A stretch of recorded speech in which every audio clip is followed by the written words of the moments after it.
Hey guys, I'm Jessie, and today I am going to tell you about everything that I read in the month of March. March was surprisingly quite the reading month for me. I decided to tackle a lot of middle grade, so that's probably what made the quantity of books be a little bit higher than we're used to over here. I read a ton. I also spent a lot of time tackling my exploding TBR, and I have pretty much knocked that out, which I am super excited for. I'm going to talk about that in another video where I wrap up my entire exploding TBR, and then I'm going to start another one because I got a lot of books that I need to get rid of. So we're going to continue with that because I think it worked really, really well to force me to read some of these books that I've had on my shelves. Some were fantastic, some were DNFs, some I'm just like meh about, but it's getting books off my shelf and it's getting books read. But today you are here to hear about what I did read. So we are going to talk about every single book that I read, the ratings, what I liked and did not like, and we're also going to throw in a few sneaky DNFs because there were a couple, because some of them just didn't hit. And we're going to talk about them all. So these are in no particular order. I'm just grabbing them from the stack as we go. And the first book we're going to talk about is Clockwork Angel by Cassandra Clare. And yes, I don't have a dust jacket. It was a used book from either the library sale or thrift books. I don't remember, but it was a used book because I buy a lot of my books used. Y'all know, and sometimes they don't have a dust jacket and it was cheap, so whatever. I did not have high hopes because I did not love the Mortal Instruments. I read all 6 of them years ago. Didn't really, I mean, they were all right, but there's a lot of stuff I didn't like about them. And I was like, I'm never going to read these again. So I unhauled them. I happened to have these on my shelf and I was like, you know what? We're going to read them. This was part of my exploding TBR. And y'all, I flew through this.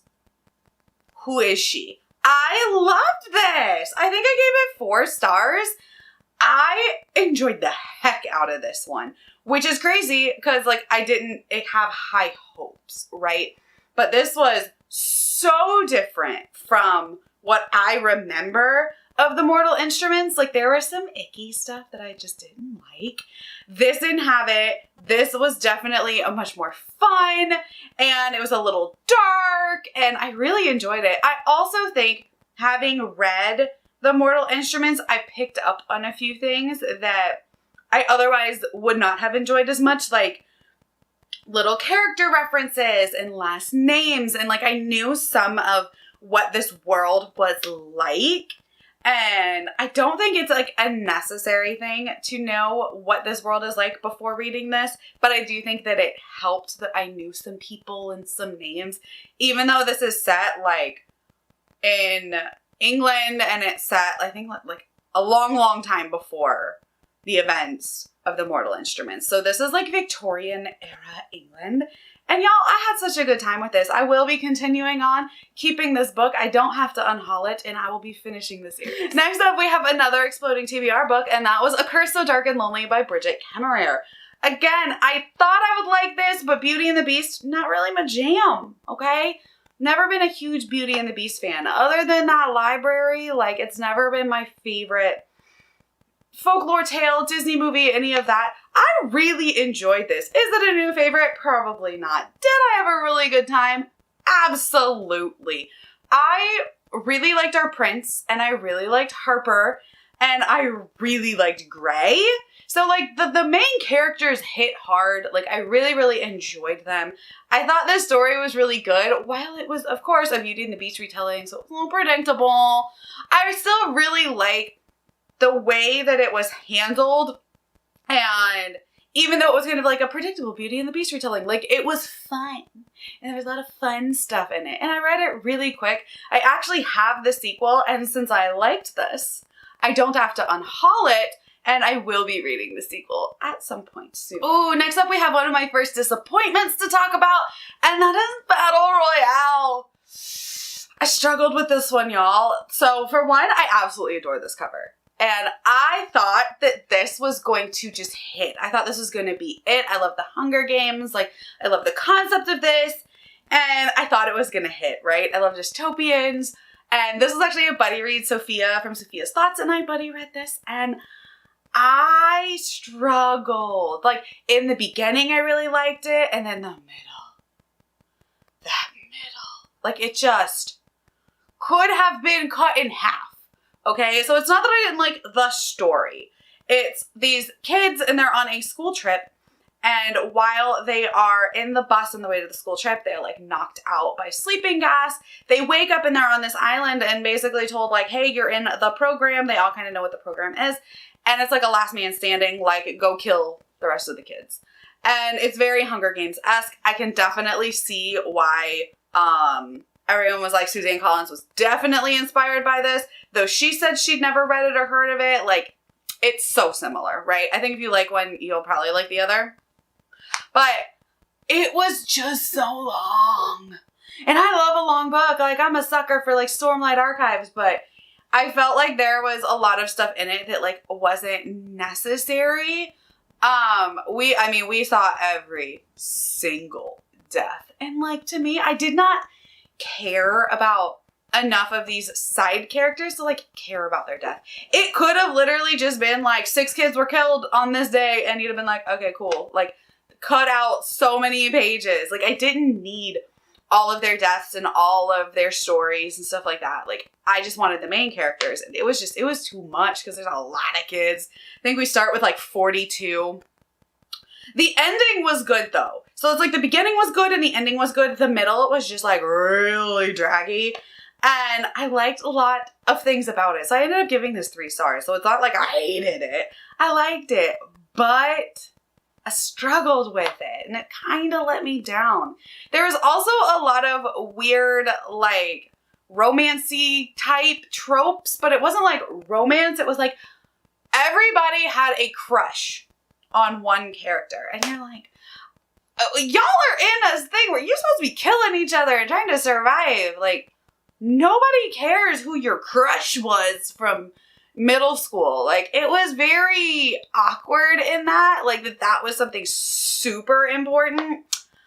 I don't know. It just wasn't for me. This will probably end up in the unhaul pile because I am being ruthless this year at getting rid of books. So this is going in the unhaul pile. Another one for the unhaul pile is the Spellbook of the Lost and Found. I DNF'd this maybe at like 20 pages. This is one of my exploding TBR books. I told you I went hard for that because this was like my last month to finish that. And I tried. It just wasn't for me. And really, I can't tell you anything about it other than it starts with this like party in the woods and they're high schoolers and they're like drinking and people keep like losing things and finding things. I honestly can't tell you anything. I just about 20 pages in, I was like, I'm so bored. I wasn't feeling it. I didn't care. And honestly, that was kind of the point of my experiment, was to just pick up these books. And if I'm not hooked and if I'm not like at least kind of interested, I'm done because I have so many. So this one's just going in the unhaul. It might go to a niece. It felt a little young.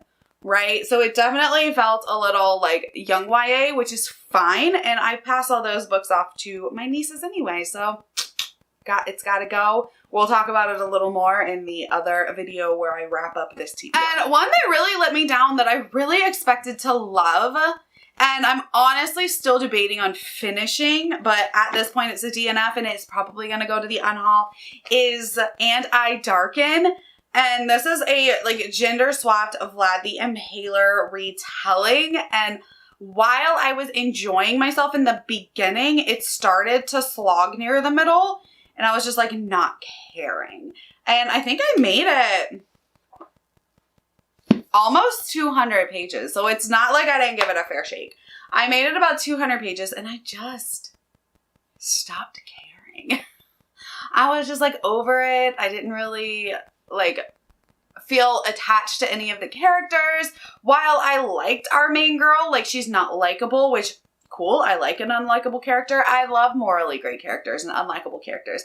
I just didn't attach to anybody. I liked the brother, but like he was also annoying. And then there's this other like prince character that I was like, man, you're weird. And you can definitely feel like little bits of romance starting. And I did like that it wasn't romance heavy because like that would have been really weird. But honestly, I just, So this one's gonna go to part of the Exploding TBR experiment. Another one that I finished, I did a full review on, but is also probably going to the unhaul pile and was part of that Exploding TBR, is The Princess Will Save You. And this wasn't bad. You can see my full review somewhere, but this was a gender swapped Princess Bride retelling, though I had some issues with it. It was at moments way too similar to The Princess Bride, like beat for beat, word for word. And then at other moments you're like, well, they changed too much. So it was like, it was at this weird middle ground where they could have either leaned in harder to being exactly like The Princess Bride or like leaned off a little bit, if you know what I mean. You can see all my thoughts that are more coherent in that review because I scripted that and, you know, made notes and stuff. This is just off the top of my head. But in this book, we are following our princess and then her love interest. Her love interest name is Luca.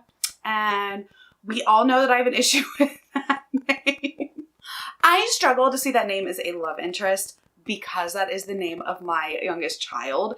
And while it's so nitpicky and personal, it's just weird to me. So I love the name, but like, obviously, but like, I struggle to see it as like a love interest because that's my kid's name. I would feel the same way about like my daughter's name. Like it would just be weird. And that's really, really personal. But it says it's supposed to be gender swapped. I think it would be better if it was a prince and like a stable hand girl, but it wasn't. But she has to save him instead of him saving her. So that's where I guess it's kind of gender swapped, but just, it was good. I did finish it, but it wasn't great, and I have no desire to read the rest of the series. So this, I think, was one of the last ones on that Exploding TV. All right, now we're going to get into my favorite part of this month, and that is all the middle grade that I read. And normally, like, that would have been a full, like, wrap-up for me, right? Like, I read about 5 books a month. I flew through some middle grade. And honestly, I loved every single one of them. So this is just going to be gushing from here on out. I ended up reading Wondersmith, which is book 2 in the, I don't know what the series is called. The Calling of Morrigan Crow, the sequel to Nevermore. I don't know the name of the actual like series. Is it a series? The Morrigan Crow series. I enjoyed it. It was so much fun. I loved the first book. We really get to explore more of the world, and there's definitely more of the like friendship building, the magical school, and we really get to learn more about like the culture of this world in this book, whereas the first one was very focused on Morrigan learning about herself. This book is more focused on Morrigan learning about the world at large as well as herself and making friends. And there's these like different like school that she has to go to and classes, and there's obstacles she has to overcome. And I really liked it. It was so cute. Like, this is just a cute series, right?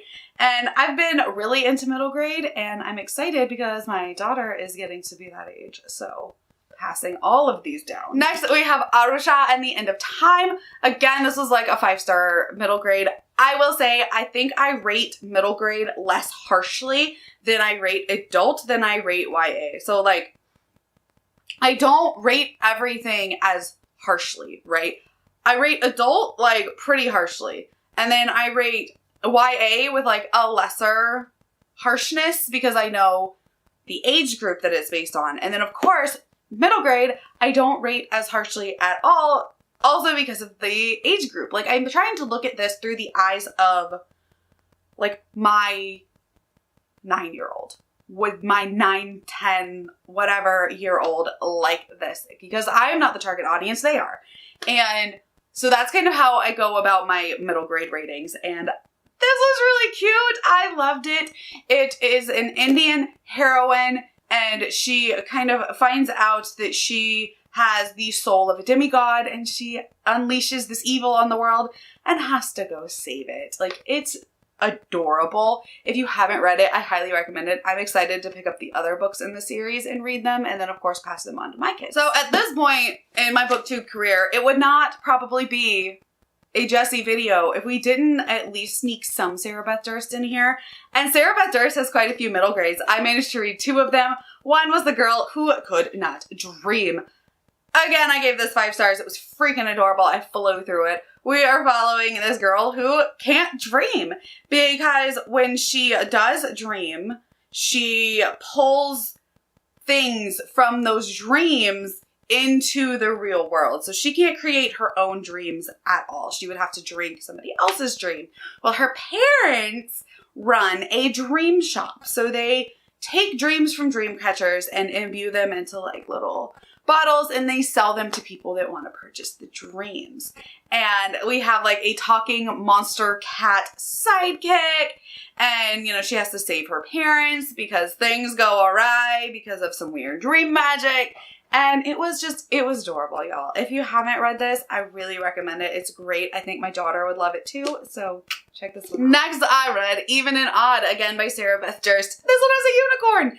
It has a talking, magical unicorn. It's adorable. This reminded me a lot of, what's that word? No. Onward. This reminded me a lot of Onward in some ways. Like, just the vibes, right? It just gave me Onward feels, and I really liked it. We follow 2 sisters. They are not twins, but they are about 1.5 years, and they have split magic. So they can do magic on even and odd days. So even can do magic on even days, odd can do magic on odd days. One wants their magic, one does not. And in this story, kind of the catalyst of it is they live in the non-magical world, but like right on the border, and they run a border shop. Well, people come across this border and, you know, they trade and they barter and they go back across. Well, the border starts messing up and people are trapped on either side. So Even and Odd and their unicorn friend end up managing to cross the border, but they can't cross back over. And they're trying to figure out what is going on, why is the border messed up, and how can they get home. So this was absolutely adorable. I loved it. I love the talking unicorns, and there are so many like magical creatures in this magical world, and it was a good time. Then I read Serafina and the Black Cloak. Again, I gave this 5 stars. This was really, really fun for me specifically because it is set in the Biltmore Estate. And it is set at the Biltmore Estate in Asheville, North Carolina during the time that the Biltmore Estate was like an actual home and like lived in. And we talk about the Vanderbilts, and a lot of this is historically accurate. I lived in Asheville, North Carolina for quite a few years. I've been to the Biltmore house many, many times. Like, I know a lot of the folklore around it. And, you know, just as somebody that lived there for so long, I thought that this was so cool. It talks about, you know, like the French Broad River and the catamounts and just all these things that really happened or are real folklore in and around the Biltmore Estate. It talks about like the actual reason the Biltmore Estate was built. It uses actual names of the Vanderbilts. And I just thought that was really cool to see as somebody that has lived there and been there and seen it. But I don't think that you have to have that knowledge. It just kind of improved my enjoyment. And some of the like mountain dialect that gets used, I'm like, hey, that's how people still talk up there. So it's a thing. But we are following Serafina, and Serafina lives in the basement of the Biltmore Estate with her father. Her father is like a mechanic kind of that works on the machinery and the electricity. Electricity is a whole new thing. Like, it's not normal that these houses have electricity. The Vanderbilt house was like the first one. And nobody knows that she's there. And at some point, kids start going missing, and she tries to figure it out. She ends up befriending one of the Vanderbilt children and going on this kind of little adventure to not only figure out who she is and what makes her so different than all the other people around her, but also to try to save these kids that have been going missing and nobody knows why. But this was a good one. Definitely read it. If you're familiar with Western North Carolina, I recommend this even more because that improved my enjoyment of it. Oh my God. All right. The final book. Y'all, I read so much. The final book that I read, and this actually might have been the first book I read, but it's the final one we're going to talk about, is Amari and the Night Brothers. Yes, I finally jumped on the Amari and the Night Brothers hype train, and honestly, Why did it take me so long? Because this was fantastic. This is definitely a middle grade Men in Black with a female main protagonist, and I loved it. There were some things that I was like, aw, about, but like, there were just like some twists and stuff that like I really didn't want to see happen, but I understand why they happened. If you've read it, you know probably what I'm talking about, because I don't want to do spoilers. But in this book, Amari is this like girl going to middle school, just living her normal life. Her brother goes missing, and everyone thinks it's like, oh, he got wrapped up with bad people. He was a drug dealer. He was this. He was a thug, because, you know, they live in the projects. And she's like, no, that's not it. And, you know, no one wants to believe her. No one wants to believe her single mom that's like, you know, a struggling nurse trying to provide for her kids. And they just have this preconceived notion. And one day, Amari finds this like note from her brother, and she is invited into this summer camp. Well, this summer camp is a summer camp for like kids with supernatural abilities. And she ends up finding out all about this world and then trying to figure out, you know, why her brother is missing, where he is.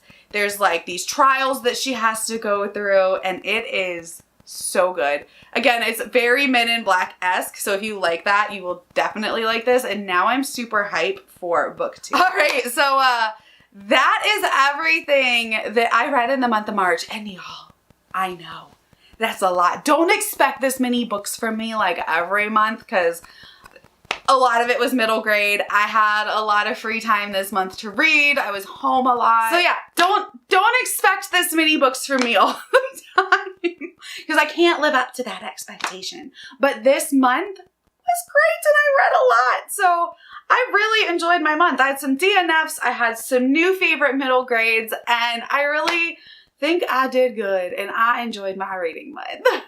Thanks for hanging out with me. Let me know like which one of these books you loved. Like, let me know if you didn't like any of them, like any of the Exploding TBR books that I ended up DNFing, or just let me know your thoughts on these books, because I want to know. All right, well, it's been fun. Thank you for hanging out with me. My name is Jessie, and I will see you next time. Bye.